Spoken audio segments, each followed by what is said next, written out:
जी हाँ दोस्तों, सीरियल अनुपमा में जब गुरुजी अनुपमा पर गुस्सा कर उसे नौकरी से निकाल देते हैं और उसे अस्पताल से जाने के लिए कह देते हैं, तब अनुपमा अंदर से पूरी तरह टूट जाती है। उसे समझ नहीं आता कि आखिर गुरुजी अचानक इस तरह क्यों बदल गए। वह मायूस होकर अस्पताल के गलियारे में बैठ जाती है। तभी एक घबराई हुई नर्स उसके पास आती है। नर्स अनुपमा से कहती है, मैम, मुझे पता है कि गुरुजी ने आप पर गुस्सा क्यों किया।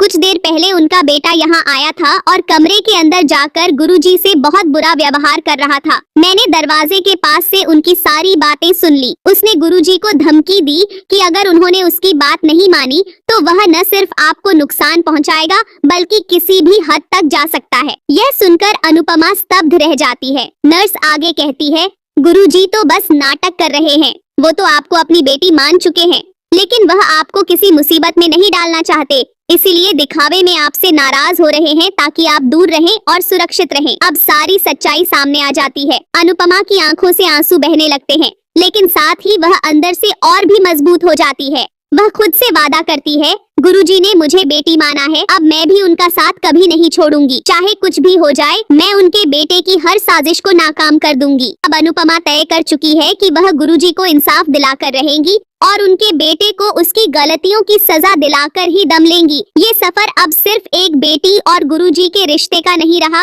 बल्कि एक इंसाफ की लड़ाई बन गया है। क्या अनुपमा अपने वादे पर कायम रह पाएगी? क्या वह गुरुजी के बेटे को सबक सिखा पाएगी? जानने के लिए देखते रहिए अनुपमा, क्योंकि कहानी अब एक नए मोड़ पर आ चुकी है, जहां हर रिश्ते की परीक्षा ली जाएगी और हिम्मत ही जीत की राह तय करेगी।